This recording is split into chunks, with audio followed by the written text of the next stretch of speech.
Hi, it's Naman again. I'm a third year student studying philosophy, politics and economics at Oxford University.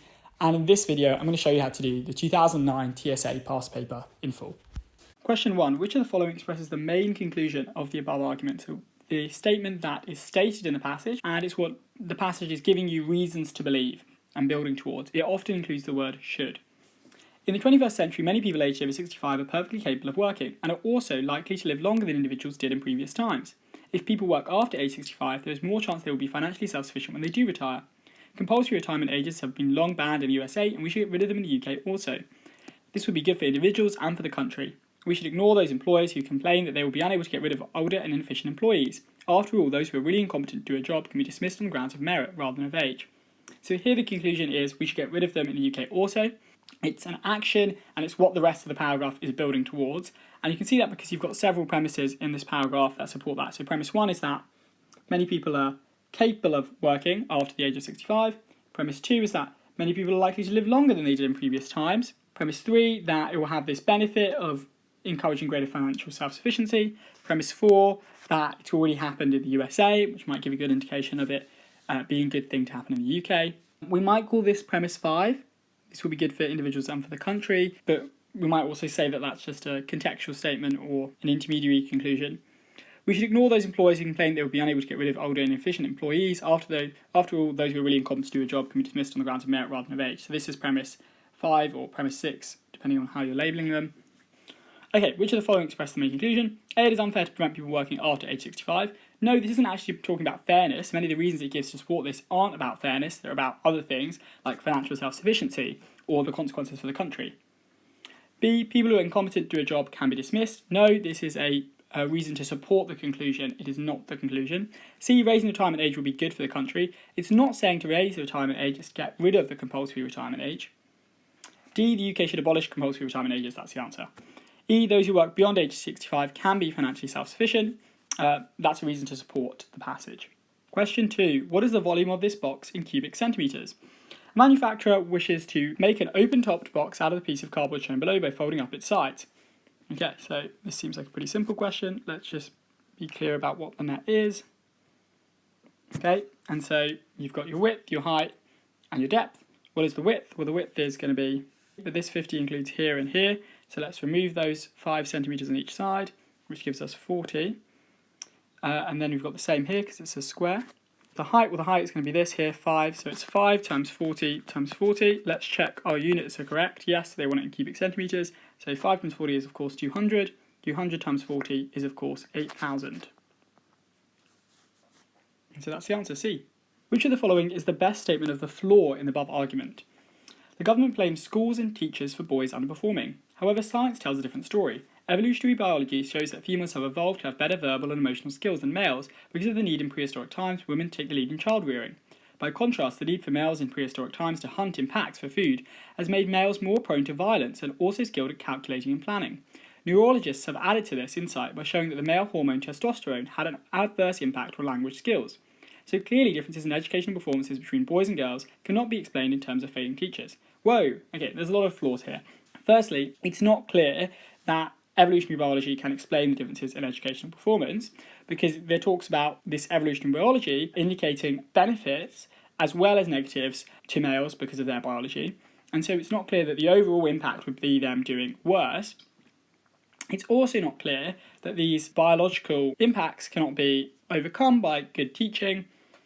And it's not clear that there are not other factors involved in educational performance which may have a bigger impact than evolutionary biology or the impact of failing teachers or good teachers. So let's see if any of those are stated as options. A, it assumes that scientific explanations apply to the average male or female, ignoring exceptions. No, it's fair to talk about averages here because you're talking about boys as a general group, not any specific instance. B, it assumes that biological differences come in degrees and are not absolute. That is just irrelevant. C, it assumes that skills in calculating and planning have a role in educational performance. It's actually implying that they have a lesser role in educational performance because these supposedly boys are better at because of their evolutionary biology, but they're actually doing worse overall in their educational performance. D, it assumes that the differences in performance between the sexes are due solely to biological differences. Yes, it is saying that. It is suggesting that these differences in performance are due solely to the biological differences. They cannot be explained in terms of failing teachers. And E, it assumes that teachers are not trying to improve the performance of failing boys. No, it doesn't assume that at all, and that would probably be a very unreasonable thing to assume. Which of the following conclusions can be reliably drawn from the above passage? The effect of shortening degree courses at universities from 3 years to 2 would be that students would have 2/3 as much time to think about their subject. The result would be graduates whose understanding of their subject was shallower and whose intellectual development was much less extended. Any measure that leads to a lowering of the quality of graduates should be resisted by universities. So the conclusion that can be drawn is one that this argument is giving you premises to support, but is not stated in the passage because we're drawing it out of the passage. And so here it seems to be something like that we should reject having 2/3 because, of course, these would lead to a lowering of the quality of graduates based on what it's saying. Now, we can say that that conclusion has been drawn rather than stated because it doesn't actually say that this measure should be resisted. It says any measure that leads to a lowering of the quality of graduates should be resisted. And so we can draw from that, and knowing that this will lower the quality of graduates, we can draw those together to lead to the conclusion that this particular policy should be resisted. So, A, university graduates at present have an in-depth understanding of their subject. No, we can't say that for sure, just that they would have more of an understanding than a 2/3 course. B, universities should oppose the shortening of degree courses to 2 years. Yes, exactly. C, universities are not proposing to reduce the length of degree courses to 2 years. No, just because they shouldn't doesn't mean that they aren't. D, students should oppose moves by universities to shorten degree courses. That's not a reasonable conclusion either, because students may receive overall benefits that outweigh the fact that they're having less deep knowledge about their subject. E, universities should adopt more rigorous standards for the award of degrees. This is obviously irrelevant. The answer is B. An underlying assumption of the above argument. So an assumption, it's a premise that is not stated in the passage, but is necessary for the conclusion to be true or to be reasonably believed. Many people suffer from depression in modern society. This can be alleviated through drugs such as Prozac, which alter the chemical balance of the brain. However, the individual can undergo psychotherapy, which involves talking through problems with a sympathetic and skilled fellow human being with a view to putting the subject in a more positive frame of mind. Depressed individuals who do not like the idea of their brain chemistry being altered should therefore choose psychotherapy. Underlying assumption here, that psychotherapy does not alter your brain chemistry. It may be the case that when you talk through problems, your brain is actually changing in a similar way to Prozac would cause. A, psychotherapy is more effective than drugs in treating depression. That's not an underlying assumption. It may be less effective, but it's an option for those who don't like the idea of their brain chemistry being altered. B, alternative medicine is preferable to conventional medicine. It's not saying that at all. It's just saying that for some people it may be preferable because they don't like the idea of their brain chemistry being altered. C, psychotherapy cannot be combined with drug treatments. Not at all an underlying assumption. It's talking about this as an option for people who don't want a drug treatment that would alter their brain chemistry. D, depression is caused by the pace of modern life. It's not talking about what is the cause of depression. It's just saying that people do tend to suffer from depression in modern society, or many people suffer from depression in modern society. And that leaves us with E, psychotherapy does not alter the individual's brain chemistry. That is the answer. How much did it cost? The petrol tank of Jenny's car holds 50 litres of petrol. A warning light comes on when only 5 litres are left. She always fills it as soon as she can after the warning light comes on. The car travels 100 kilometres on 8 litres of petrol.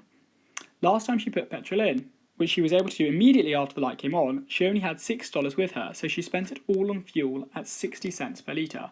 She then drove 50 kilometres and saw a new garage offering petrol at 50 cents per litre and offered too good to miss. She filled the tank completely and paid with her credit card. How much did it cost? Okay, let's start from the beginning. So initially she must have only 5 litres left because she's doing it when the light goes on. And she spends $6 on 60 cents per litre. Of course, 10 litres. So that leaves her with plus 10. She now has 15 litres. She then drives 50 kilometres, so we know that 100 kilometres would take 8 litres, so 50 kilometres has to make 4. She now has 11 litres. She sees a new garage offering petrol at 50 cents per litre. She fills the tank completely. Well, the tank goes up to 50, so she's spending 39. She's spending on 39 litres at 50 cents per litre, which is, of course, going to be half of 39, which is 19.50. C.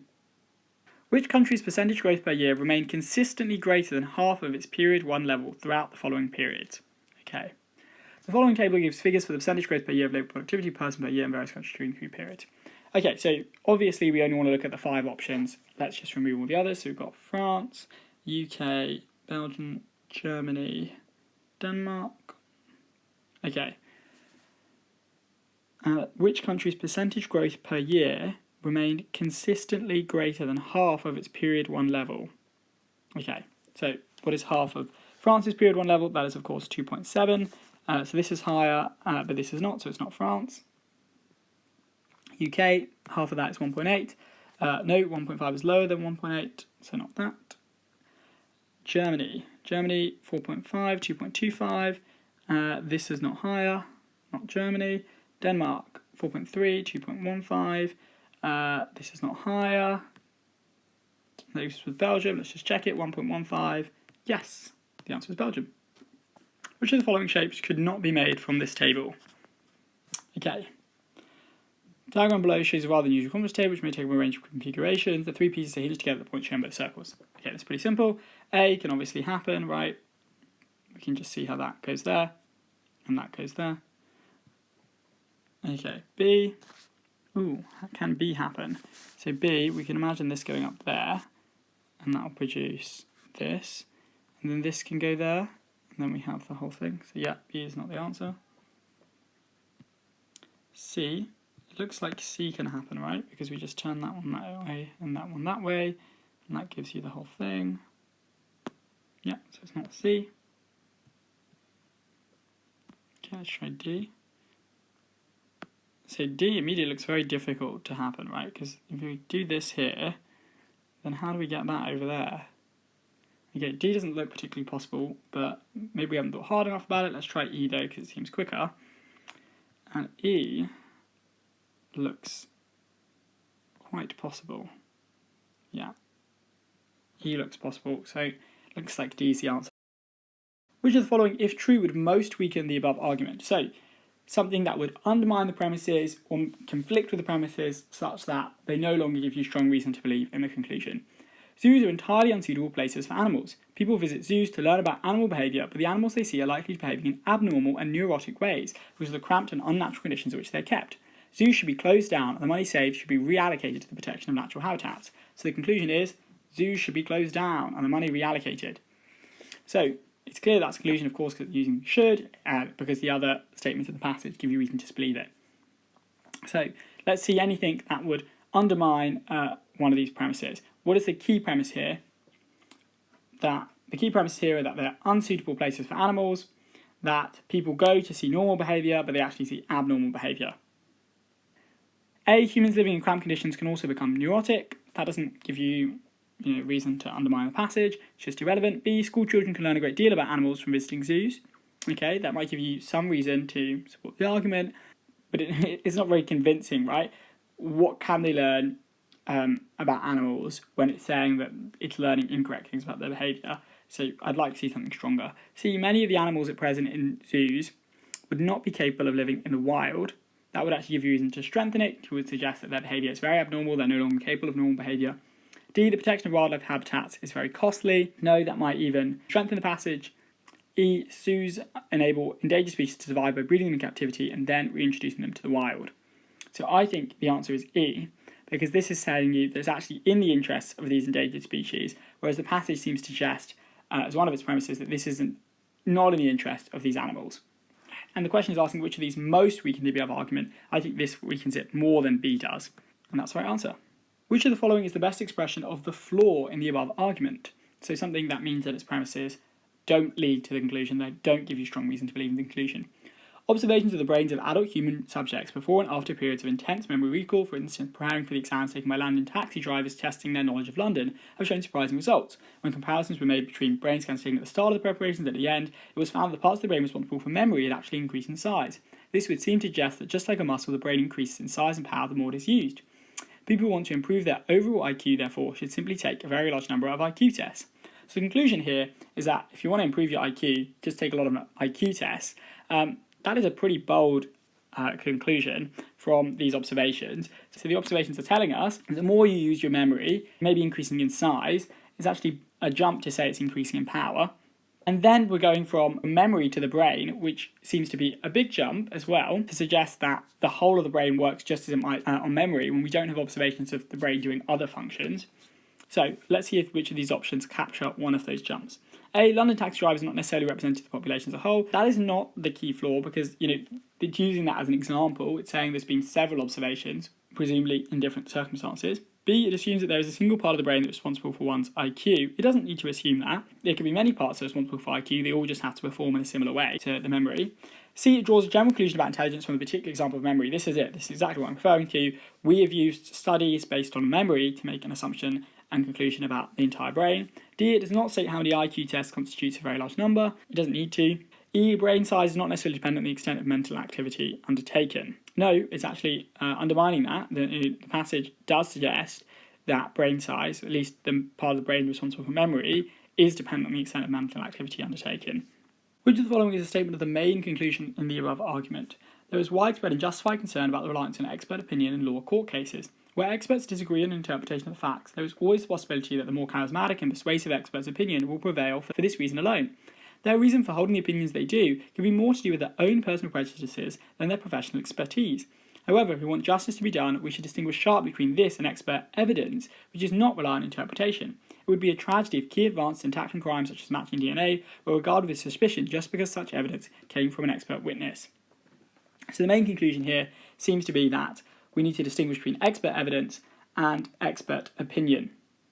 The rest of the passage is giving you reasons to support that. First of all, it's saying that there's significant issues with expert opinion. It may be a result of charisma and persuasion rather than the actual expertise that is swaying the jury, and also it may be to do with their prejudices rather than their expertise.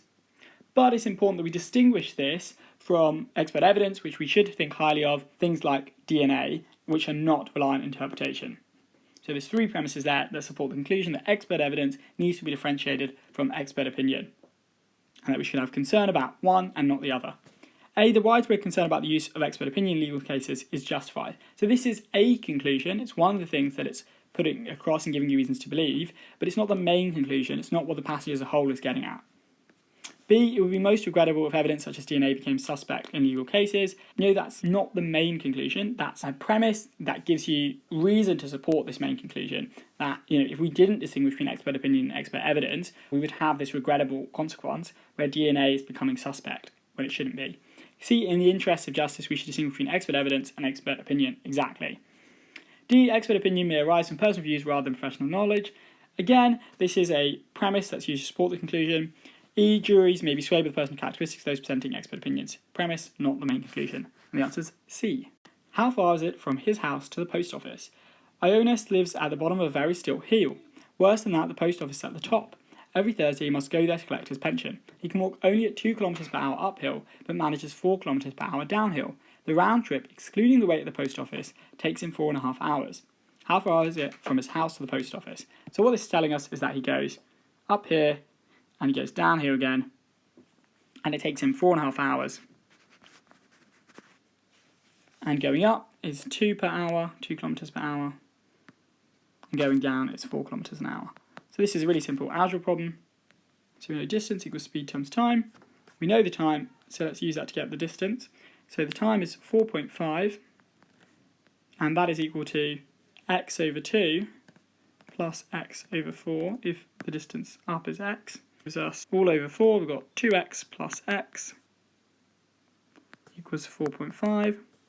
So 3x over 4 equals 4.5, which is of course 9 over 2.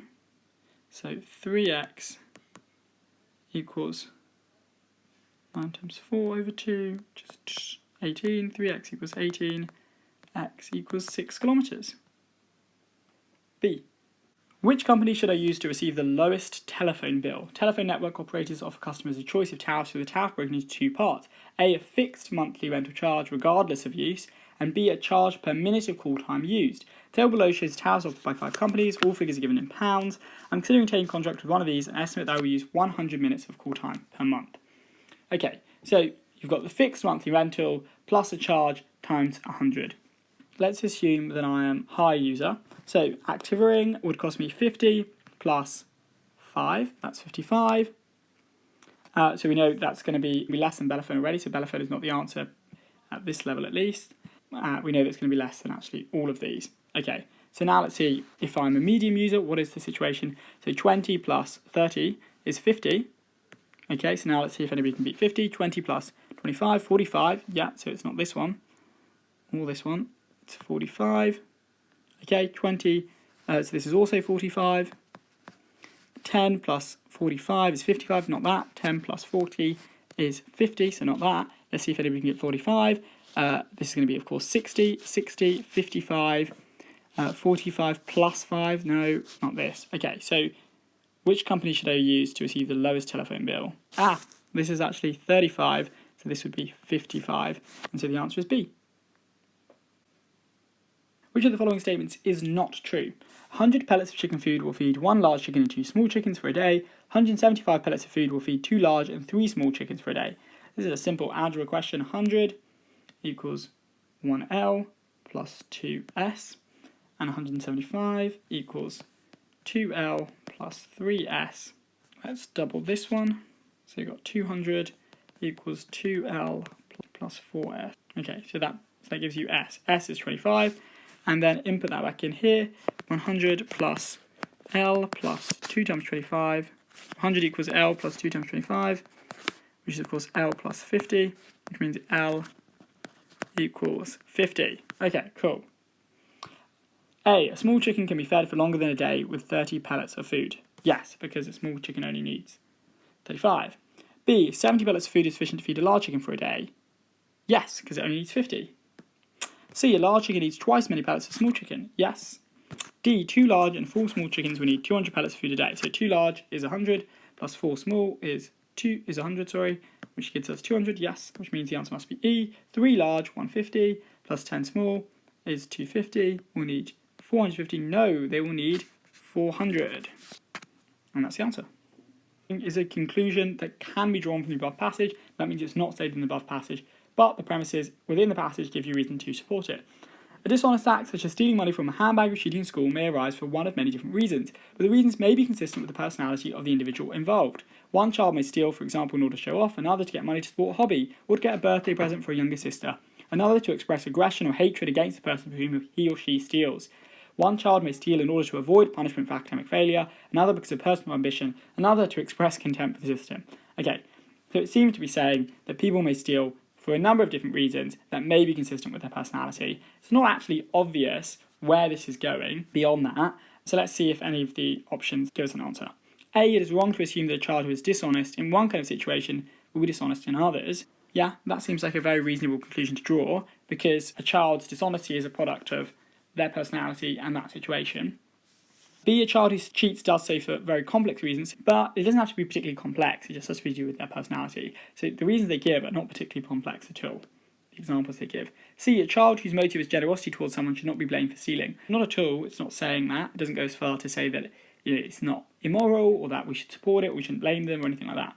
D, underlying all dishonest acts is hostility towards others. No, that's actually the opposite of what's being stated in the passage. It's saying that dishonest acts may have motivations that are varying and that they're not all hostility towards others. E, children who are neither exhibitionist nor aggressive nor acquisitive are unlikely to steal money. No, it is saying that there are many reasons why you might steal. It gives some examples, but those are not necessarily exclusive. There might be other motivations as well. So the answer is A. There's an assumption underlying the above argument. So it's a premise that is not stated but required for you to have reasonable belief in the conclusion. Unlike motorways in many European countries, British motorways were built with hard shoulders for use in breakdown or emergency. The proposal to use the hard shoulders to relieve congestion during peak traffic hours should not be adopted. It would be inconvenient for emergency services because when the hard shoulders are in use, it would be difficult for emergency vehicles to reach an accident. Nor would it be likely to significantly reduce congestion because it would be difficult to remove obstructions caused by broken down vehicles, and in any case, the volume of traffic is increasing massively each year. But the most important reason is that we should seek to maintain Britain's relatively good record of safety on motorways. Other ways of relieving congestion must be sought.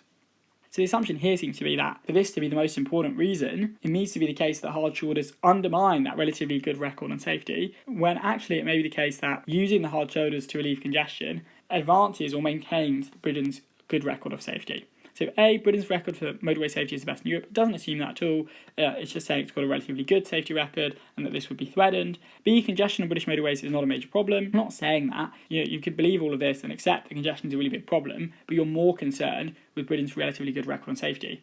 C, accidents are more likely to happen when motorways are congested. No, that would actually undermine the conclusion, because this would give us reason to think that you'd be safer when motorways are less congested as a result of this proposal. D, changing the design of British motorways will not solve the problem of congestion. It's not saying that at all. It's actually suggesting other ways of relieving congestion, which might include changing the design of British motorways in other ways. Leaves us with E. Britain's good safety records for motorways is partly attributable to the presence of hard shoulders. Yes, it's saying that their absence would undermine that good safety record. Their presence is partly attributable to it. Which of the following, if true, would weaken the above argument? I tried a speed reading course and read War and Peace in 3 hours. That's really impressive. It's about Russia. Woodin Allen's joke strikes a chord with many who doubt the effectiveness of speed reading techniques. These techniques usually involve moving your fingers smoothly and quickly along lines of text and training your eyes to follow, so preventing your eyes going back over words you have already read, which is what we normally do. There have been reports of readers achieving incredible speeds using these techniques, but such achievements are of limited benefit to many readers, particularly students who have to gain a deep understanding of what they read. Okay, so the main conclusion is these techniques are of limited benefit to many readers, particularly students who need to gain a deep understanding of what they read. The assumption here seems to be that when you read these incredible speeds using these techniques, you don't understand it as deeply, and so anything that undermines that would be quite helpful. A, for many tasks a student has to do, speed reading can lead to a superficial understanding. No, that would actually support the passage. B, speed reading techniques are more difficult to acquire the older you are. That's just irrelevant. C, a student after reading the argument commented, I find I understand what I'm reading better if I read quickly. So this would weaken the argument. It would suggest that actually somebody of the demographic they're describing would actually gain a deeper understanding of what they read using those techniques. D, a student after reading the argument commented, I use speed reading for easy text. I have to read slowly if the content is difficult. So again, that would seem to support the passage by saying that you don't gain as deep an understanding, or it's difficult to gain a deep understanding when you read quickly. E, speed readers have found that they have difficulty in reading for pleasure. This is irrelevant. So the answer is C. What is the possible range of numbers of pieces of bubble gum he can buy? A boy is given $1 by his grandparents to buy sweets. He decides to spend at least half his money on Godstoppers at 5 cents each, at least a quarter of his money on fruit chews at 3 cents each, and at least 1/10 of his money on pieces of bubble gum at 2 cents each. He will decide how to spend the rest of the money when he gets to the shop. Okay, so what do we know? We know that you've got Godstoppers, fruit chews, and we've got bubble gum. Okay, he's spending at least half his money, at least 50 cents on the Gobstoppers, at least 25 cents on fruit chews, and at least 10 cents on bubblegum, which means he's buying at least 10 Gs, at least 25 over C, so at least, so it's going to be 9, at least 9 of these fruit chews, and at least 1/10, so at least 5 of these. So let's see if any of these help. So we know that he's buying at least 5, yes, so it's not these. And what is the maximum number he can buy? Well, we know that here, let's say he spent 50 cents on this, and then he spent 27 cents on this, because of course it has to be at least 25 cents, and the nearest multiple of 3 is 27, and then that leaves us with 77, and he's already spent 10 cents, so on bubblegum, so now we've got 87 cents, and that gives us 13 cents left. How many more pieces of bubblegum can he buy? They're at 2 cents each, which means he can buy 6 more, which leaves us to 5 to 11. What was the longest time she could have been away? My friend's grandmother went on an overseas trip last year visiting several countries. When we visited her this summer, she claimed she could not be able to buy him a gift as every country she visited was having a public holiday while she was there. He was very suspicious and consulted his diary to find out whether this was possible. Okay, the longest time she could have been away. Let's have a look. January, well, the longest stretch here is 3 days, 28, 29, 30, so we know it's not 2 days. And it can't go into February because there's no 31st. Okay, so let's see if there's anything longer. Well, there's nothing in February. Is there anything in March? Nothing. In April, 9th, 10th, 11th, 12th, 13th. And that is as long as it got. So 1, 2, 3, 4, 5. So we know that 5 is the number to beat. Okay, let's have a look. And there's nothing else in here for us. Okay, there's nothing here. Nothing here, nothing here. Nothing here, here. Okay, and nothing there, so the answer is 5, D. Pulley A rotates at a rate of 8 complete turns every second. If the belts do not slip, then how many complete turns every second will pulley C make? The diagram below shows 3 pulleys from my belts. Pulley A and the small inner pulley at B are 1 metre across. The outer pulley at B is 2 metres across, and pulley C is 4 metres across. So what we know is this is turning 8 times, and if this is turning 8 times, then this one is going to turn only 4 times because its circumference is double, so it's going to take twice as long for it to make the same number of turns. But the key thing is this inner one is going to move at the same rate, because they're turning together. So this is going to turn 4 times every second as well. And so this is only going to be 4 meters times by pi if you're taking the circumference being travelled. And then this is 4 times larger circumference, right? Because it's got 4 times larger diameter. And so it's going to do a quarter of the number of turns, so you're going to 1 turn every second. So the answer is A. Which of the following is the best statement of the flaw in the argument? The most common excuse for the poor performance of English school children at learning foreign languages is the fact that English is so widely spoken in the world. Thus, when the English travel to another country, they feel little need to become proficient in the local language. But that cannot explain why, amongst children who have never travelled outside their own country, the English is still outperformed by their overseas counterparts in foreign language acquisition. One has led to the inevitable conclusion that English schools are deficient in the teaching of languages. Whoa, that seems like a very flawed conclusion. There might be many reasons for this. So the first thing is that the reason it's giving, this common excuse, is that you don't feel the need when you travel to other countries to learn the local language, whereas other people, when they travel to other countries, feel the need to learn English more often. But that cannot explain why children who never travel outside their own country, but there might be the case that children don't anticipate travelling outside of their own country, so they bother to learn another language. And so that's why they outperform. But the other thing here is that even if we accept everything up to this point, there might be other reasons to believe that English school children are less good at learning foreign languages. It might be that foreign languages are more difficult, or that they have fewer routes to learn foreign languages, or that there's less of an emphasis of English schools. It doesn't mean that English schools are deficient in their teaching of it. Okay, so A, it does not take into account the low levels of funding in English schools. No, it's not the flaw. That might be even reason to think that's a cause for the deficiency in the English schools' ability to teach languages. B, it overlooks the fact that other languages, for example, are also widely spoken in the world. It doesn't overlook that. This might not be talking about those specific languages. C, it is based upon evidence taken from unrepresented data, those children who have not travelled abroad. No, we can accept that generally there is poor performance of English school children at learning foreign languages. D, it reaches a conclusion without considering other possible explanation. Yes, this is it. E, it fails to offer any proof that the English are poorer at learning foreign languages. No, in these kind of passages we can take that much for granted as a fact. Which of the following most closely parallels the reasoning of the above argument? I love these. If I do more work tonight, I will earn more money. However, if I go for a bike ride, I will get fitter. I need to get fitter more than I need more money, so I go for a bike ride. Okay, if I do A, I will B, earn more money. However, if I go for a bike ride, if I C, I will get D. I need D more than I need B, so I will C. If I eat the cake, it will taste really good, but if I do not eat the cake, I will lose weight. I don't care about losing weight anymore, so I'm going to eat the cake. If I A, it will B, taste really good, but if I do not eat the cake, if I do not A, this is already different, so it's not A. B, if I learn to drive, A, I will have a useful skill, B. If I save my money, C, I will be able to travel around the world, D. I need to be able to drive, I need B, but I can learn that later, but I can A later. So I will travel the world while I am young, so I will D. So this is, got similarities, but it's clearly not the same.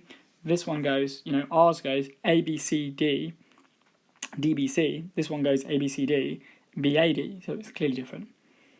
C, if I work every evening in a bar, if I A, I will B, be able to buy my own clothes, but if I stay in and do my homework, but if I C, I will get better grades, I will D.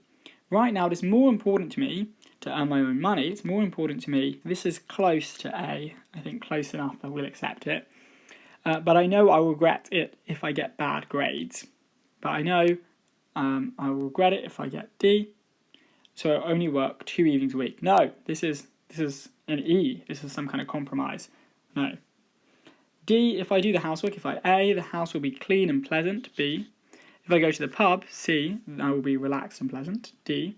I prefer a pleasant me. I prefer D to C, to B, sorry.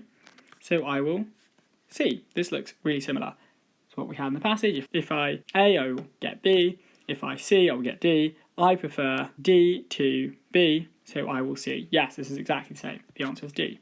Let's have a look at E. If I go out now, if I A, I will have fun with my friends. I will B. However, if I go out, if I A, no, this is already going wrong. The answer is D. Which of the following best illustrates the principle underlying the argument? The increasing use of mobile phones on trains and in restaurants shows a serious lack of consideration for other people. Yes, of course, it is very convenient to be able to conduct your business while travelling and waiting for your food, and whether we like it or not, the technology is here to stay. But nobody really wants to listen to one end of somebody else's boring conversations throughout a meal or a journey. The same phone user would soon object if I were to read aloud from the newspaper and disrupt his or her call. Therefore, given that people should treat others in the way that they expect to be treated themselves, mobile phones should not be freely used on trains and in restaurants. The conclusion, of course, being mobile phones should not be freely used on trains and restaurants. And the principle, which is helpfully given here by the words given that, is that we should treat others in the way we expect to be treated. So which of these is applying the same principle? A, you would object if your children made you listen to their music, so you should not inflict your choice of music on them. Exactly, that is the answer. B, no one should try to turn the clock back, especially when it comes to technology. Therefore, you should accept some annoyances for the sake of progress and convenience. Now, I can see why somebody would want to give this answer, because it does reflect to how technology is here to stay. It's one of the reasons to support its conclusion, but it's not the key reason. Actually, that would actually be undermining its conclusion. This is something that it's discussing, but ultimately rejecting as a premise. C, there should be no first-class accommodation on trains on the grounds that all paying customers should be treated equally. No, it's saying that we should treat one another as we'd like to be treated, not that everybody should be treated equally. D, one person's annoyance is another person's convenience, therefore we should be more tolerant of each other's behaviour. No, it's not saying that. If it was saying that, then it would be saying that you should be free to have your conversations on the train or listen to music out loud. And that's not what it's saying at all. E, calm and relaxation are the key to a happy life, therefore we should avoid the unnecessary stresses the modern technological world has brought us with it. No, it's not saying that at all, and it does discuss the benefits actually of these technologies. So this is not the answer. A is the answer. How much time should each player except Roger and the goalkeeper spend on the pitch during today's match? Hockey is an 11-side game, but a team may consist of up to 16 players, with unlimited substitutions allowed throughout a match of 70 minutes duration. Roger captains the Buccaneers hockey team. He has 16 players for today's match. He will play the whole match himself, as will the goalkeeper. He intends to rotate all the others in such a way that each of them spends the same total amount of time on the pitch. How much time should each player spend on the pitch during today's match? Okay, so let's find out how much total time is available for them to share amongst themselves. And then we can divide that time by the 14 players, because 16 minus Roger minus the goalkeeper is 14. Okay, so how much time is available? Well, it's 11 a side game and the 70 minutes duration, so that means 11 players for 70 minutes. Of course, we're removing Roger and the goalkeeper, so that's 9 a side game now for 70 minutes. So 70 times 9 is, of course, 630 minutes up for grabs. 630 now divided by 14, which is not the nicest calculation. Okay, let's do 630 over 14 like this, and then we can make this 7 and make that 315. And 7 and 315 is much nicer to divide this way. Okay, that gives us 4. 28, remainder 3, so that's 45 minutes each. The answer is B. How much later than expected did May's phone eventually ring? Julie lives in London. She has 3 daughters, April, who lives in New York, where the local time is 5 hours behind London, May, who lives in Vancouver, 8 hours behind London, and June, who lives in Tokyo, 9 hours ahead of London. They all communicate with each other regularly. Last week, April received a text message from May that said, "Call me on Wednesday at 11:30 p.m. your time." Unfortunately, the message had been sent to April by mistake and was intended for June. Okay, a little bit complicated. What was the intended time by May, and what was the time that she was actually called? So the time that May was expecting was 11:30 Wednesday in June's time, and that's 11:30 p.m. Wednesday in June's time. Okay, what is June's time? Well, June lives in Tokyo, which is GMT plus 9. We're going to assume that London's at GMT 0 and just ignore British Summer Time for the sake of this. Okay, GMT plus 9. Last week, April received a message from May. So April receives the message, and so April is calling her instead at 11:30 her time. PM. April lives in New York, which is 5 hours behind London, so she's going to actually call at 23:30 GMT minus 5. Okay. How much later than expected did May's phone eventually ring? So May was expecting her phone call at this time, but she got it at this time. The time difference between them is, of course, 9 plus 5, which is 14 hours later. The answer is C. Which of the towns on the map is Nickel? Okay. This is a map of the island of Metallica, showing the 8 main towers labelled P to W and the roads that connect them, together with a chart giving the shortest distance in kilometres by roads between each pair of towns. Okay. Which of the towns on the map is Nickel?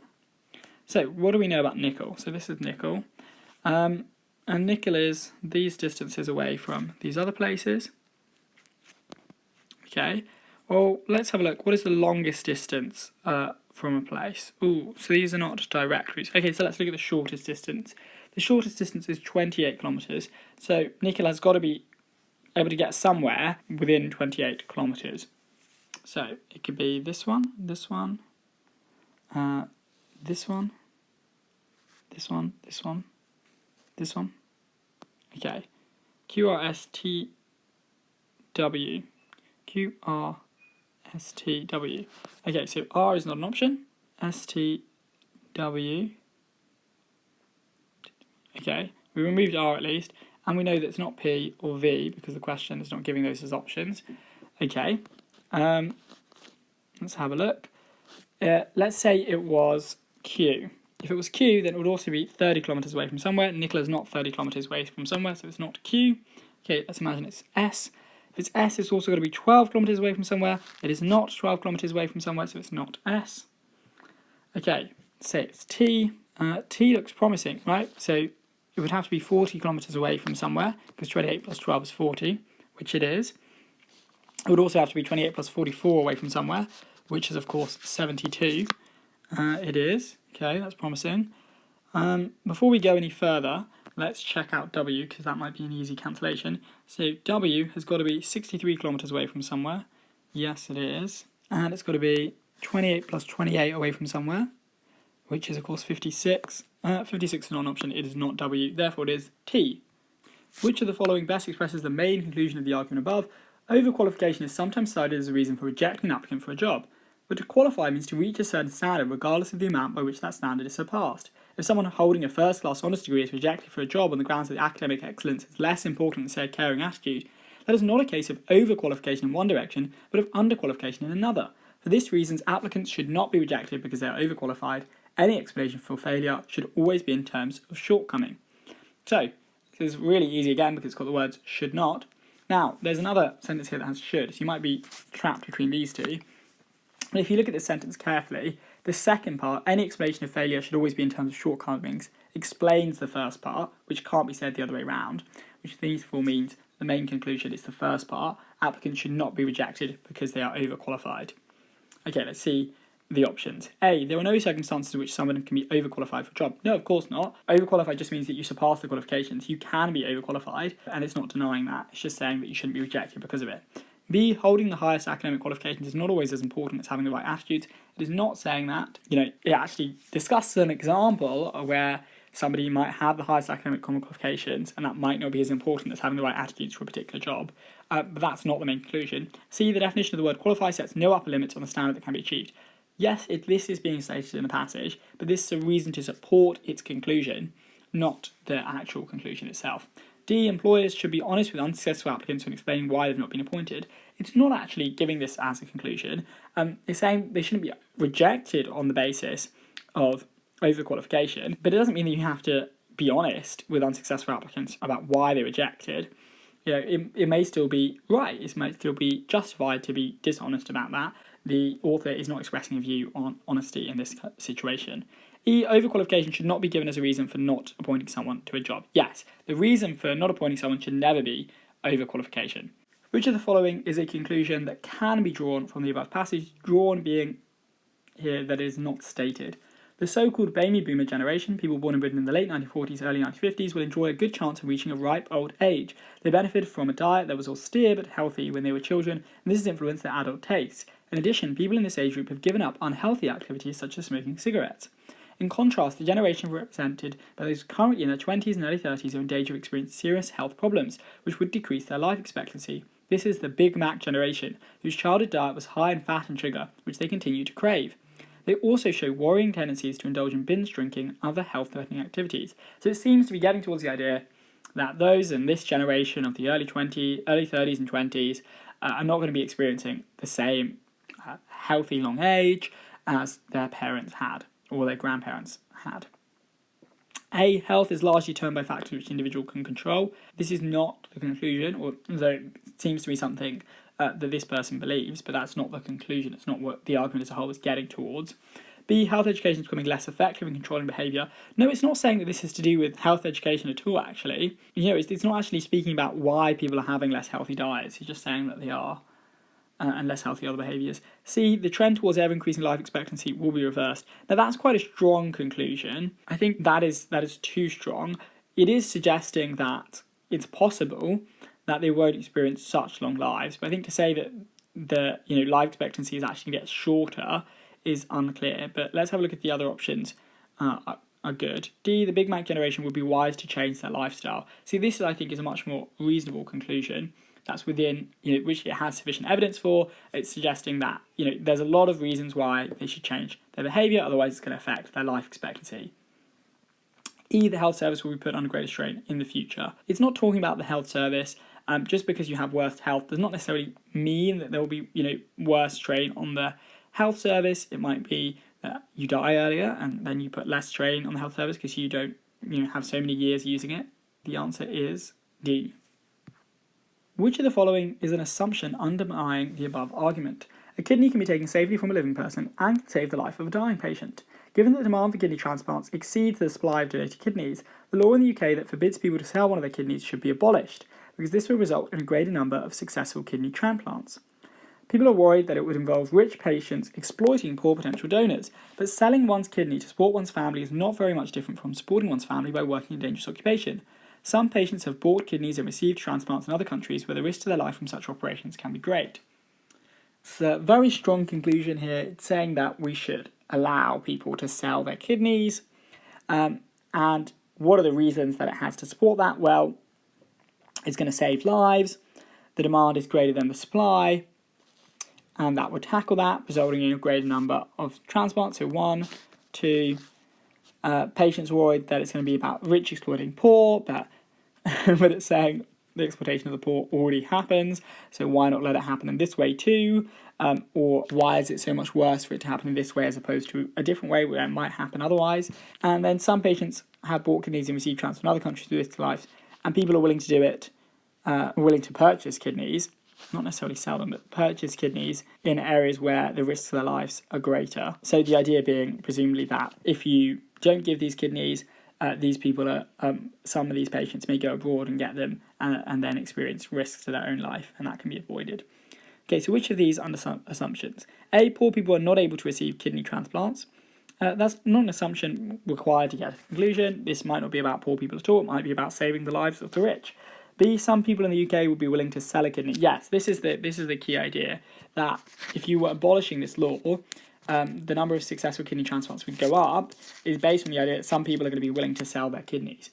C, selling one's kidney is less dangerous than some occupations. It doesn't actually say that. It's suggesting it's similar in some ways as dangerous occupations. Maybe it's as dangerous or as ethically dubious as allowing people to work in dangerous occupations, but it's not necessarily less dangerous. D, kidney transplants carried out in other countries are rarely successful. That's not an assumption required at all. They may still be, often successful, but this is about whether they should be allowed to happen for a price in the UK. E, changing the law would ensure an adequate supply of kidneys for transplant. It's not saying that, it's saying it's going to increase the number of successful kidney transplants, not necessarily fix the problem entirely. So the answer is B. Which one of the following could not be true? In a particular year, the month of January, which has 31 days, contains 5 Fridays. Okay, so let's just think about this quickly. What does that mean? Well, in 31-day month, you've got 1, 2, 3, 4 weeks. That's 28. Remainder 3. So you've got 3 days here. And it's got 5 Fridays, which means that you've got 4 Fridays here. Not necessarily at the end here, but you've got 4 Fridays in these 4 weeks. And then one of these is also a Friday. Okay, A, the first Friday in the month occurs before the 4th. Yes. C, there are only 4 Tuesdays. So let's say this is the Friday, Saturday, Sunday. Then there's only going to be 4 Tuesdays. Let's say we've got Friday here, Thursday, Wednesday. Yeah, there's no way for the Tuesday to get in and also have a 5th day. So there are only 4 Tuesdays is true. There can't be 5 Tuesdays and also 5 Fridays. D, there are also 5 Sundays. It's possible for there to be 5 Sundays. We've just shown that Friday, Saturday, Sunday. You've got the 5 Sundays as well. The 31st of January is a Monday. So the last day of the month is a Monday. Well, that's clearly not possible, because how are you going to get a Friday here or here? It's not possible. That would have to be a Sunday, that would have to be a Saturday, and then all the Fridays are off here. There's only 4 of them. So the answer is E. How much must the owner charge for each meal to cover expenses? A small restaurant is open for 45 weeks each year and employs 6 people at total wages of $1,200 per week. They're not paid when the restaurant is closed. It is open for lunch on Monday to Friday and dinner on Tuesday to Thursday. On an average, 20 people eat at each opening. The owners pay rental on their promises of $36,000 per year. Other expenses come to $9,000 a year. The cost of buying food works out at £5 per meal served. Whoa, okay, so what are the costs we're saying? Well, first of all, let's look at the wages. The wage costs are £1,200 a week, and we're only paying it on the 45 weeks that it's open. So that's 1,200 times by 45. The way of doing that is 1,000 times 45 is 45,000. 45 times 200 is 9,000, giving us 54,000. The other cost is rental, that's 36k a year. And then the other cost is 9k a year for the general other expenses. So 36 plus 9 we know is 45 from our 9 times table, plus 54, that gives us 99k a year expenses. How are we going to make these 99,000? Let's look at all the meals we have. We've got meals every day for lunch Monday to Friday, so that's 5 lunches a week. And dinner Tuesday to Saturday, that's another 5 dinners a week.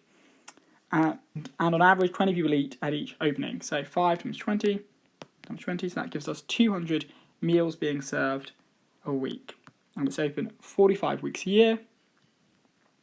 That gives us 9,000 meals to make up 99,000 revenue. Now, of course, each meal costs £5, so we're going to add £5 to the price.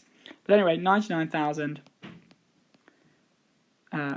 pounds across 9,000 meals takes us to £11 a meal, plus the £5 for the food itself gives us £16 a meal.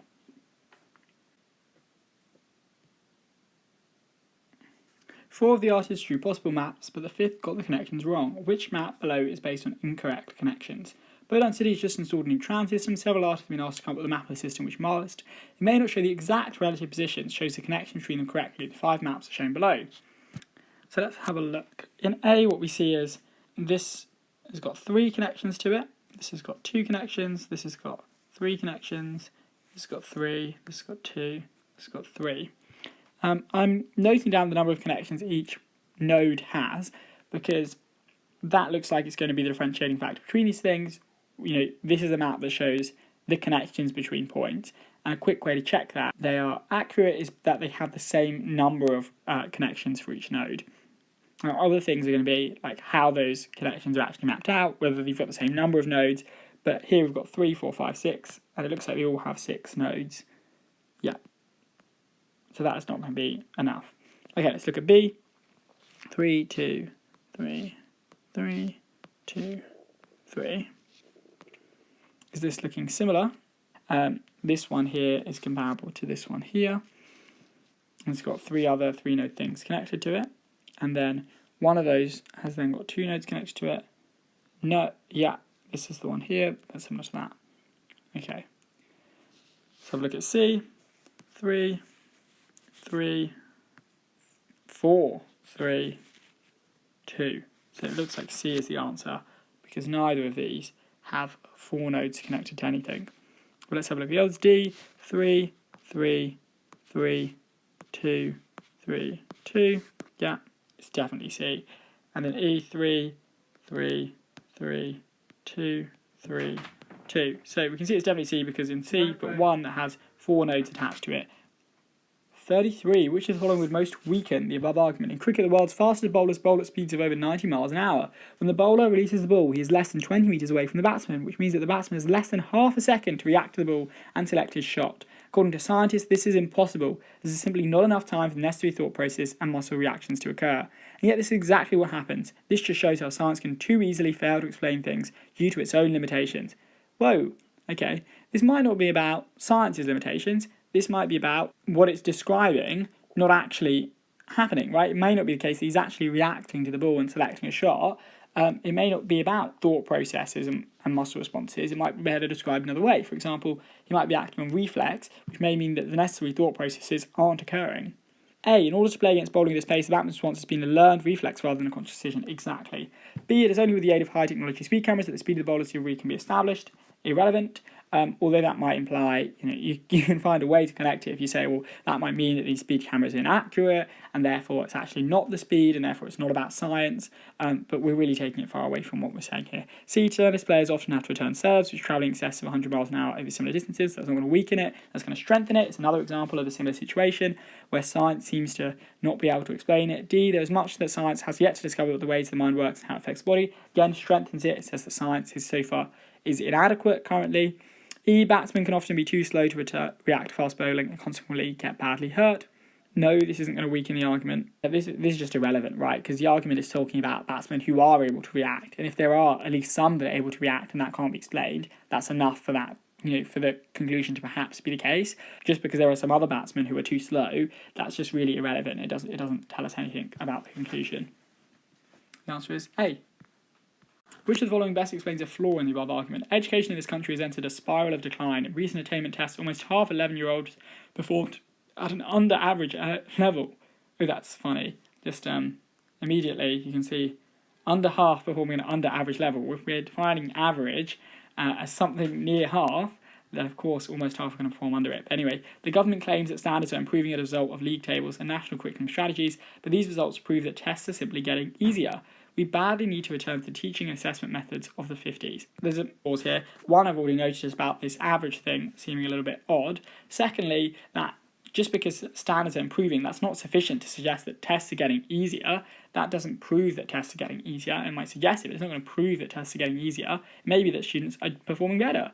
And we badly need to return to teaching and assessment methods of the 50s. Well, that's a very strong conclusion. We don't know anything from the passage that was better in the 50s. We don't know that the teaching and assessment methods necessarily led to that supposedly better abilities in the 50s. A, more than 50% of students were over average in the test, which shows that standards have improved. So this is kind of getting to this talk of under average performance for almost half of students is a bit meaningless. But to say from that standards have improved, I think is a bit strong. So let's have a look at the other options. B, league tables have increased differences between schools in middle class and deprived areas. That's talking about inequality, which this is not talking about. This is talking about general standards. So that's irrelevant. C, the author appeals to parents' fears about their child's education. Irrelevant. D, no matter how hard the test, nearly 50% of students will achieve under average results. This is exactly what we're talking about, that this is not a proper understanding of how averages work. And E, we need to return to social attitudes rather than teaching members of the 50s. That is not a flaw. That is another very strong conclusion that there's not enough evidence to support. Which of the following best expresses the main conclusion of the above argument? It is possible to think that someone is right to do whatever serves his own ends, including murder, theft, and deceit, and to admire his ruthlessness, but one cannot think that this is not morally wrong. The phrase morally wrong is not meaningless. There are some things, such as those mentioned above, which would have to be so described by anyone who was not unaware of the meaning of the expression. That some things are morally wrong can be shown to be true every bit as decisively as, for instance, it can be shown that snow is white. It is not true that every moral question is a matter of opinion, still less of taste, personal preference, or choice. So the conclusion here is the phrase morally wrong is not meaningless. Let's have a look at why. It's because the rest of the paragraph is supporting that statement. This is contextual information that it's possible to think this is right to do something but serves its own ends. And then it's telling us why this phrase is not meaningless. It's not meaningless because some things can be proven, they can be shown to be true as decisively as it can be shown to be that snow is white. And two, because not every question is a matter of opinion, still less of taste, personal preference, or choice. So A, people have a right to do whatever serves their own ends, even if it's no, it's actually disagreeing with that statement. B, the phrase morally wrong is not meaningless, yes. C, one must accept that acts such as murder, theft, and deceit are morally wrong. That's not the main conclusion, it's not the main idea it's getting at. It's not just telling us that these acts are morally wrong, that we have to accept it. And it's even accepting that someone might not accept it. D, it is always wrong to admire those who commit murder. This is actually just tangential. E, it is as true that some things are morally wrong as it is that snow is white. No, it does say this, but it's saying that as a reason to support the conclusion that the phrase morally wrong is not meaningless.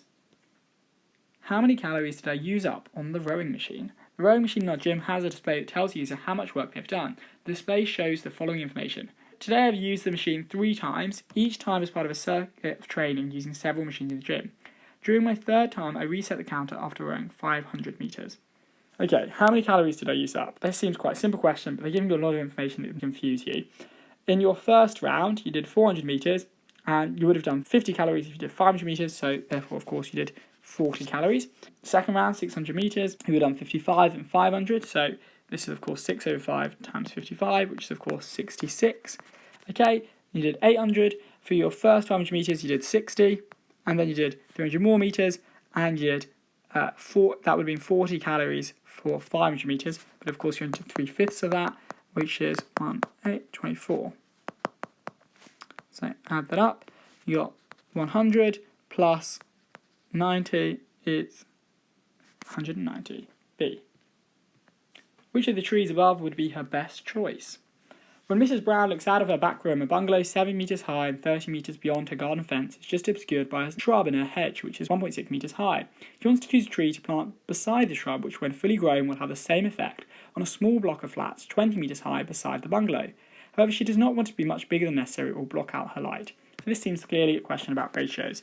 You've got 1.6 metres blocking out a 7 metre high bungalow, and you want to find out how high something needs to be to block out a 20 metre high block of flats. So essentially we're looking at 20 over x equals 7 over 1.6. Okay, so 20 times 1.6 is of course 32, and that is going to equal 7x. So x is 32 over 7, and we know that that is going to be 4 remainder 4, so 4 and 4/7 metres. Okay, which of the following will be her best choice? So it needs to be sufficiently tall. Does the width matter here? The width does not seem to matter at all. Okay, so we're just looking at which one is sufficiently tall, but she doesn't want it to be much bigger than necessary. So which one is closest in height, but larger than 4 and 4/7? So Copper Beech, is that going to work? No, that's way taller than needed. That's 20 metres. I'm sure we can find it taller than that. B, Hawthorn, that's 8 metres. That seems quite unnecessarily tall, but let's have a look at the others. Holly, 7 metres, yeah, Holly's going to do it better. Hornbeam is 4.8 metres. Is that taller? So is 4/5 greater than 4/7? Yes, it definitely is. So that's going to be sufficient and quite close. And then Mountain Ash, 4.5. So is 4.5 greater than 4 and 4/7? Nope, because that would suggest that 5 over 10 is greater than 4 over 7. And of course, if we look at 3.5 over 7, that is going to be equal to 5 over 10. So this is not sufficient. Right, this is 3.5 over 7 being greater than 4 over 7, and it is not. So the answer is D. Which of the following pieces of information can be inferred from the graph above? The graph below shows Northern Ireland house prices as a percentage of the UK average, with 1980 being 100% for the period 1980 to 1986. So quick overlook over the graph. So relative to UK house prices, they've got much lower in 1981 than the UK house prices were in 19, and then they got higher relative to the UK house. A, house prices in Northern Ireland fell by almost 30% in the period shown. No, we don't know that. So yes, they seem to have fallen 30% relative to the UK house prices, but the UK house prices could have done all sorts of things during this period. B, house prices in Northern Ireland rose in some years and fell in others. Again, not enough information to tell because the UK average may have changed throughout this time period as well. C, average house prices in the UK have risen over the period shown. No, we don't know what the UK house prices are. It may be just that Northern Ireland house prices have decreased a lot and UK house prices are stable. D, in some years, average price in Northern Ireland rose compared to those in the UK as a whole. Yes, we can definitely say that. So in these years, they're rising relative to the UK house prices as a whole. And E, house price in Northern Ireland peaked in 1980. No, it may be the case simply that the UK house prices just got enormously high and Northern Ireland house prices remain stable. So the answer is D. Which of the following can be concluded from the passage above? In attempting to reduce the high injury toll from road offences such as drink driving, successive governments have tended to rely on the deterrent effect of increasingly severe penalties. However, severe penalties can act as a deterrent only if potential offenders believe the chances of being detected are moderate or high. Recent surveys have shown that people perceive the chance of detection from the offence of drink driving as being very small. What does this seem to be getting at? It seems to be getting at that if detected or perceived chance of being detected, people don't perceive the detection rates for drink driving to be high or moderate, therefore the severe penalties aren't going to work, therefore they're not going to deter people from doing it. So therefore it's not going to be effective in reducing the injury rate from drink driving. So A, severe penalties from the offence of drink driving do not constitute an effective deterrent. Yes, I think this is a reasonable conclusion because of the way they are being implemented currently. B, successive governments have not tackled the problem of drink driving. No, because successive governments might have also done, they've tended to rely on the deterrent effect of increasingly severe penalties, but they might have done other things to tackle drink driving as well. C, drink driving offenders have a misguided perception of their chances of detection. No, they might have a very accurate perception of their chances of detection. We don't know what the reality is. D, penalties for road offences such as drink driving should be even more severe. It's not saying that. It's not, that's quite a strong conclusion to draw. It's saying that if we had a high rate of detection, that might have a sufficient effect. You might not need to raise the penalty rates at all.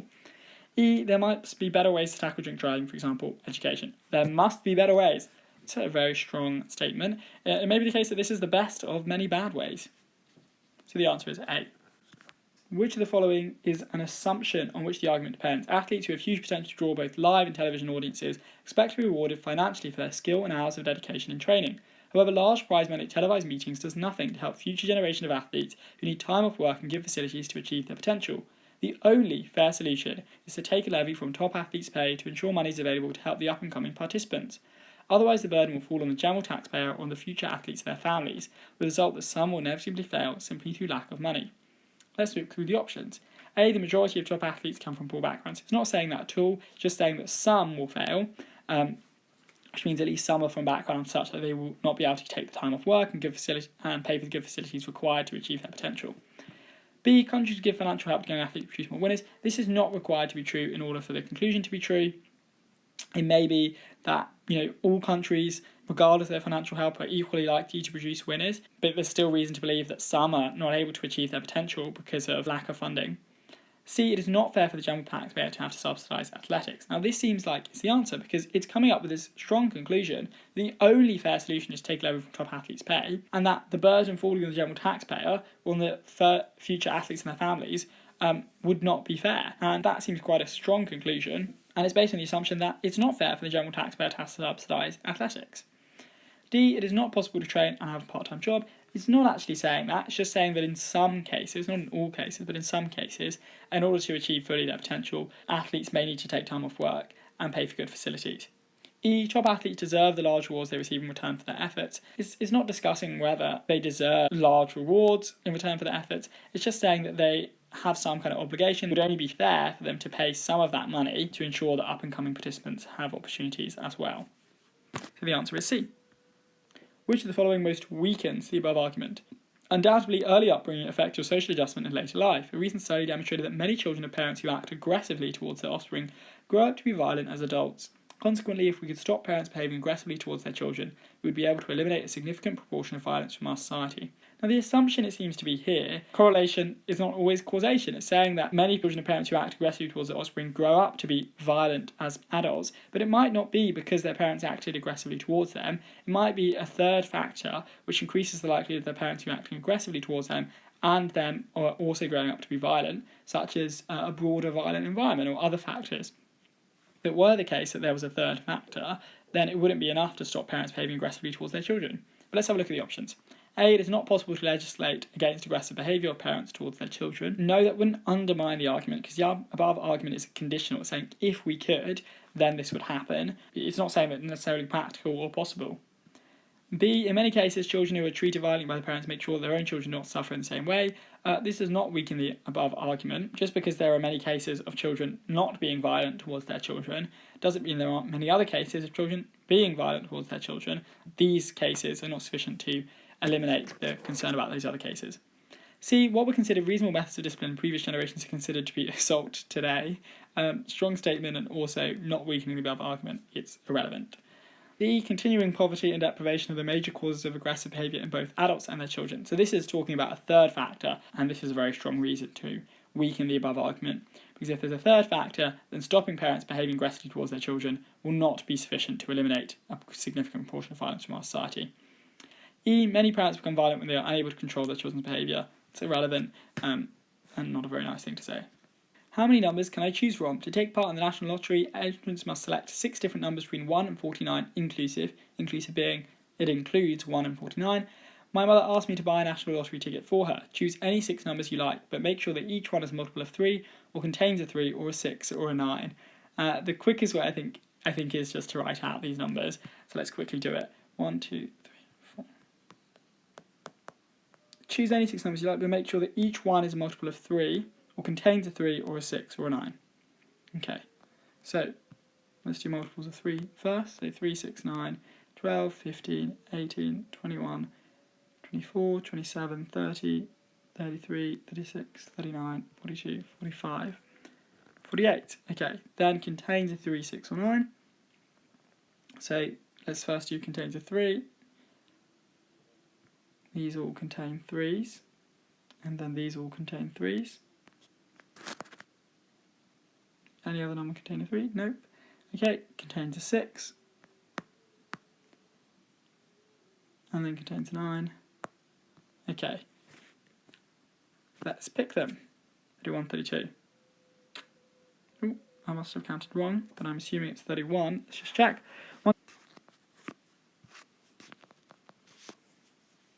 Yes, 31. Okay, that was a very silly mistake. The answer is E.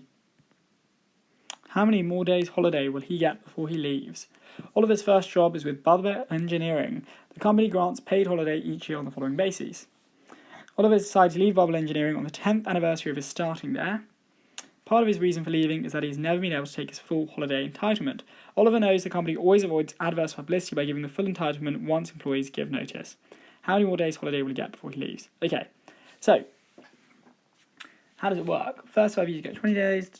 All holidays are granted only at the company's discretion. Employees who are unable to take their entitlement may carry forward up to 5 days to the following year. Okay, so he's able to carry forward up to 5 days each year. Okay, so in year 1 he took 10, he was granted 20, so he took 5 over. Year 2 he took 12, 20, so he took 5 over, but of course these don't add up. He's only able to take 5 over. So the same thing is happening again. He's taking his 5 over, he's taking his 5 over. Here he's not able to take anything over, because in his 5th year he gets 20, and then 6th year he's taking over 7. He's not able to carry anything over. 8th year not able to carry anything over. But anyway, we get to the 9th year, and he's ticked 20 days. He was allowed up to 25, so he takes 5 on to the next year. 10th year, he gets 25 days. He's taken 5, so he's got 20 left, plus the 5 from last year. He's got 25 days left. He's on B. For sufficiently large, expansive flooring, approximately what proportion of the 2 types of tile will be required? Now, I found this question absolutely dreadful when I was doing the exam, and I can never figure it out. I spent ages on it after the paper trying to figure it out as well. Today I figured it out in like 2 minutes, and it's really annoying me. But in case you're wondering about this question, I can now show you how to do it. But it is a good example of one of those questions where you might just find it really impossible, and it is good to not waste your time and move on. And for me, that was this type of question. But what you want to do, essentially, is you want to break it up into such a way that the patterns are exclusive and repetitive. And I think the reason I found this difficult was because I assumed that this whole tile would be repeated in the same fashion, but it's not. It's actually saying that this is just a part of the tiling. And so it may be the case that, in order for this to fit on a floor, it actually has to be a rectangle, or it has to be the case that like all of the hexagons are treated in a repeatable fashion. But anyway, the way that you can break it up so that it's repeatable, and the way I figured it out was, let's imagine that this side for each of these is repeated, because that seems to be, uncontested space for each of them. Well, actually, you realise you can extend it a little bit. So if this is the one here, you can extend it there. And also if you do this, that's actually completely repeatable for every single one of the shapes. See, it does go over, but that's not an issue.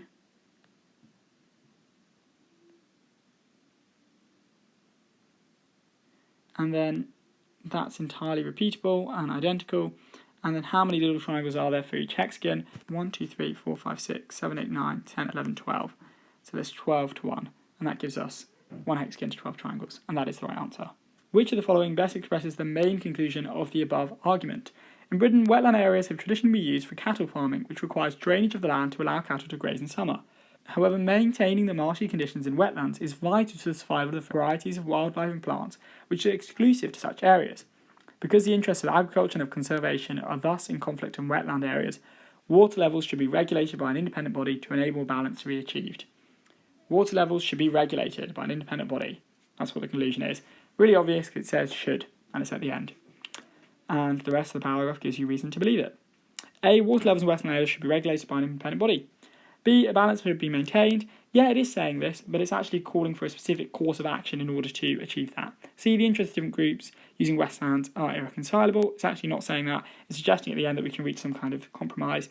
D, wetland areas have to fulfill the needs of agriculture and conservation. Yeah, that's the premise supporting a certain course of action, which means that they can both be achieved.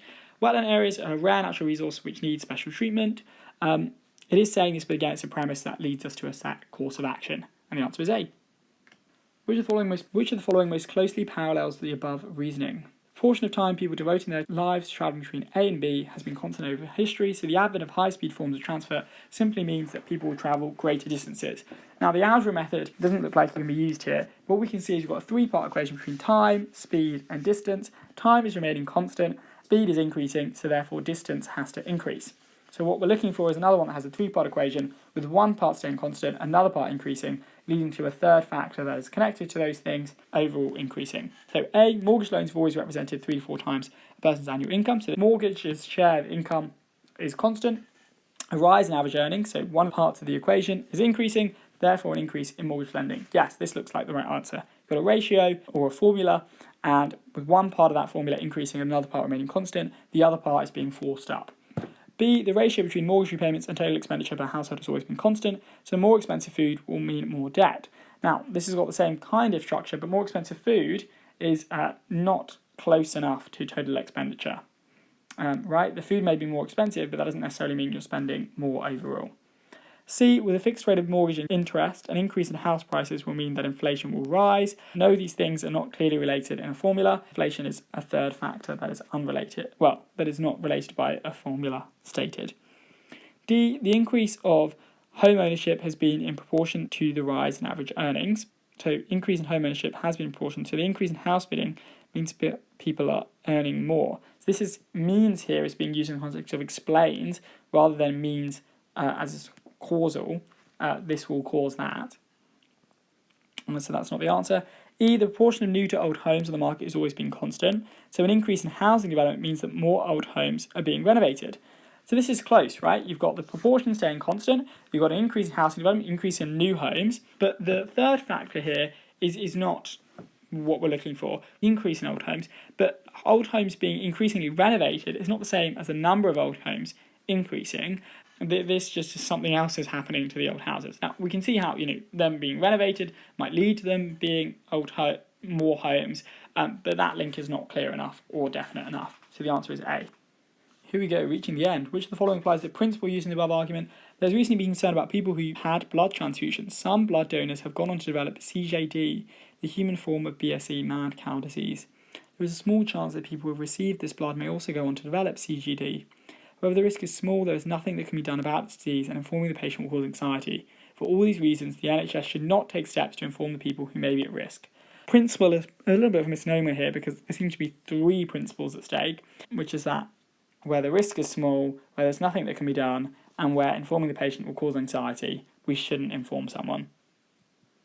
So A, not informing air passengers during turbulence of the small risk of damage to the plane. So does this apply? Well, not informing is the same. During turbulence, something bad is happening. Small risk, but informing them we can infer will cause anxiety. Is there nothing that can be done about it? That probably is the case as well. So A looks like it's a good contender. Let's check the other two. B, not informing patients that they are suffering from a terminal disease. No, because the risk is not small, it's definite. They are suffering from a terminal disease. And I think terminal means that they will die or they will have serious consequences. C, not informing passengers of the reason for a train being unavoidably delayed. No, that's just irrelevant, right? The reason, something might be done about it. They might complain or they might prevent it happening in future. Informing the patient will cause anxiety. Yes, it will, but the risk is not small. The risk is definite. It is unavoidably delayed. It's definitely going to be delayed. D, not informing adopted children as to the identity of their biological parents. There is something that can be done about it, right? If it's not the case that informing them is something they can't do anything about. They might want to meet them. They want to learn more about them. There are things that can be done. E, not informing young children of poor results in diagnostic educational tests. Again, something might be done about it by knowing the results. It's not necessarily, in the case of young children, even going to cause anxiety, and the risk, it might be quite high. Not informing them might mean that they miss out of helpful correctional educational materials. So A seems to be the right answer. It's stated to have low risk. There's nothing that can be done about it, especially on the passenger side. They can't do anything about it. Informing the passenger is going to cause anxiety for sure. So the answer is 47A. Depending on the layout of the towns, which of the following could not be the shortest journey for him to take? Starting from his depot in town X, a delivery lorry is to make deliveries to 3 towns A, B and C in any order which the driver chooses and finally return to X. Straight roads connect each town to every other town. So straight roads is probably a key thing here. Let's have a look at each of the options. A, so your X, A, X, B, C, B, X. Could this be the shortest route? Yes. Well, if you imagine like this, the shortest route is, of course, going like this. It cannot be A. What about B, X, A, C, B, X? Okay. And what about if it's like this? The shortest route is like this. Or let's have a look at, for a better example, might be X, A, C, and then B's here. So then the quickest route is like that. So B is not the answer. C, X, A, X, B, C, X. Ooh, okay, so this is a little bit tricky. What if it's like this? X, A, X, and then B, C, X. But if that is the case, it would be quicker, if these things are equidistant, X, A, C, B, it would be quicker to go like this, right? Because what this is implying is that this is perfectly the case where A is here, X is here, and B and C have to be equidistant apart.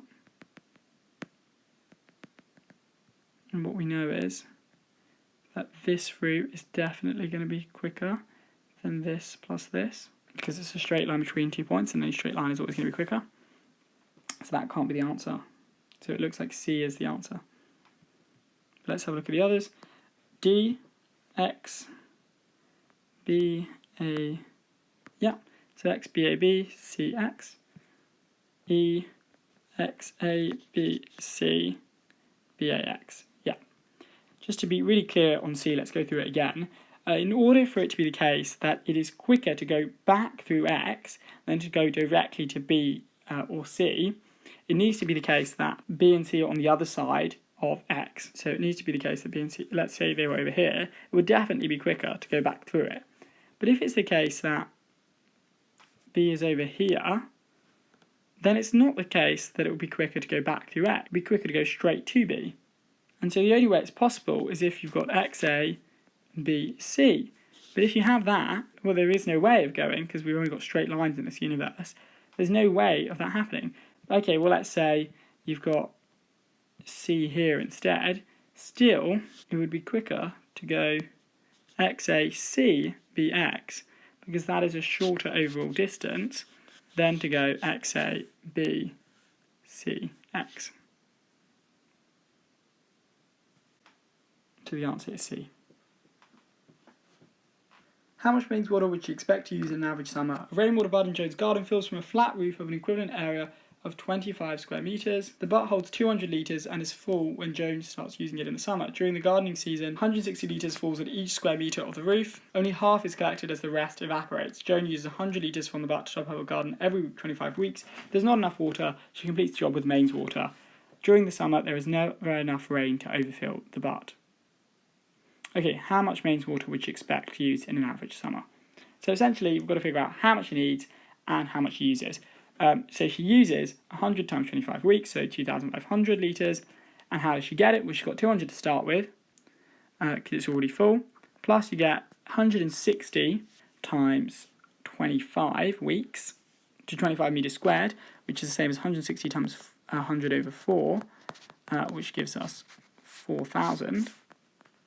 But of course, she only collects half of that because the other half evaporates, so that's 2,000 litres. So there we've got 2,200 litres being collected. She needs 2,500, so she purchases 300. B. Which of the following could not be a view from above? Question 50. So this question, I actually do not have an answer for you for. The answer is supposed to be E. I'm convinced that this is not correct though, because I actually made this with a piece of paper and was able to create E.